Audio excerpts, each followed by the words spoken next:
Good afternoon, everybody, and welcome to the Israel Brief, brought to you by Lay of the Land. I'm Rabin, bringing you the top stories from Israel and surrounds every Monday to Thursday right here. And if you are watching on YouTube at the Israel Brief, please click on the big red subscribe button. But let's get right into it because it has been a very big news day. And we go straight to the United States, where Americans are going to the polls to elect either Biden on behalf of the Democratic Party or to re-elect the Republican nominee Donald Trump, who is seeking a second term. Now, yesterday we spoke a little bit about what the sentiment is in Israel re the elections and what each party or how their stance affects Israelis. Today we're going to look at what the Palestinian attitude is. And we do have a recent poll, 70% of Israeli Jews saying that Trump is more favorable towards Israel.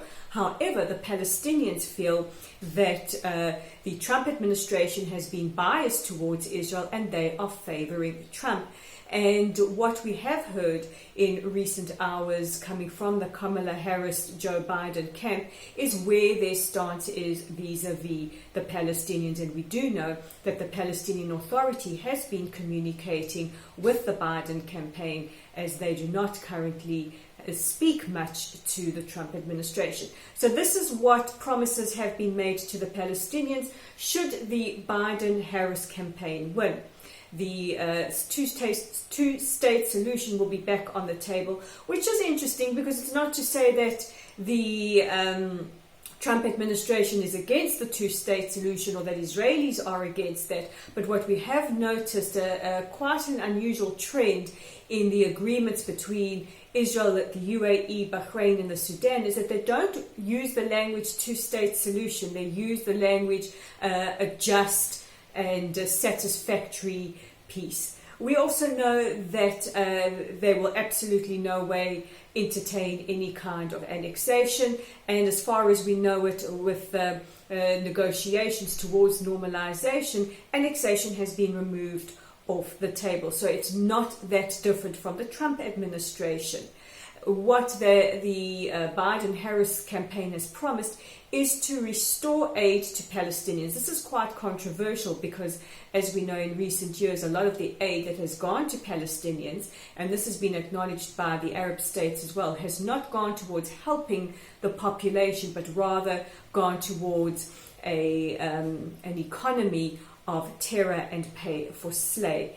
The Biden-Harris administration would be prepared to perhaps reopen a U.S. consulate serving the Palestinians in Jerusalem. This is in addition to the embassy of the U.S., which now is in Jerusalem, and they have not said that they will move the embassy back to Tel Aviv. I don't think that that is feasible, and that they would work towards reopening the PLO mission in Washington, D.C. So it's all very interesting, and of course a lot of it is conjecture and politicking and promises, and we will only know when we know final results, and that may not be for days, and is rumored to maybe quite contested, and there is a small army of lawyers standing by should this be the case. And we do know at the moment that it is going to be a very, very tight race. So our thoughts are with America today as they all partake in what is proving to be quite a major and controversial election. We now go to Vienna, Austria, and it was very, very, very hard this morning to wake up to the heartbreaking news that there had been a terror attack in the Viennese, or in the Austrian capital of Vienna. I do personally have a lot of friends there and have been concerned for their safety. So what we do know is that a gunman opened fire on at least 4 sites around the city, including the Great Synagogue.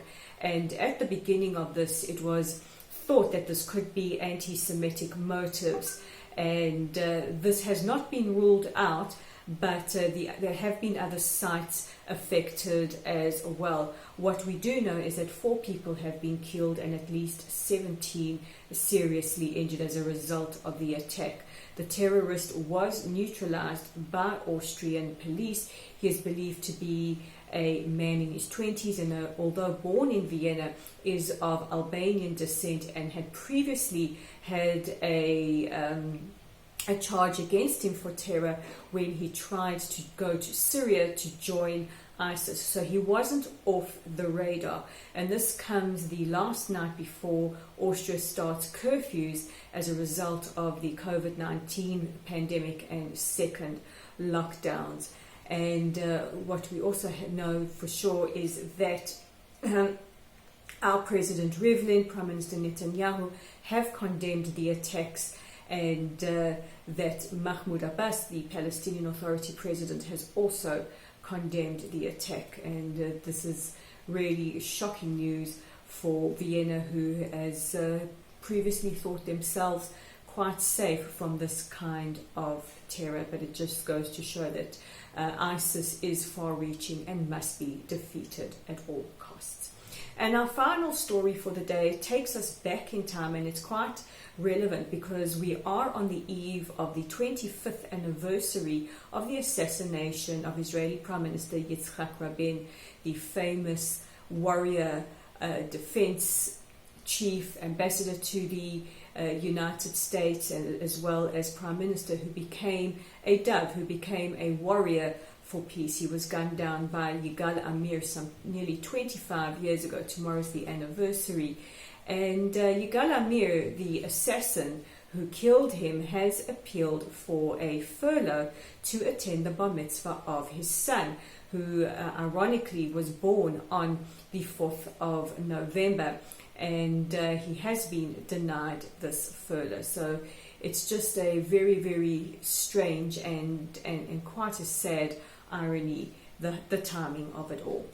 But those are the top stories making headlines. We will keep you updated on any developments in Vienna, Austria. We hope that our friends there all stay safe. Our thoughts and prayers are with the citizens of Vienna and the whole of Austria as they undergo this terror attack on top of the having to deal with the COVID-19 pandemic.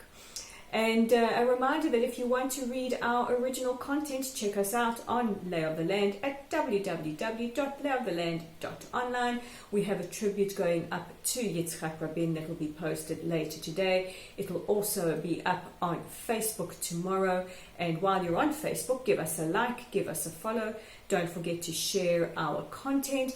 I know that you've already subscribed to the Israel Brief on our YouTube channel, and if you want to interact with us on Twitter, and we love it when you do and share our tweets, you can find us at Lay of the Land with the digit 5.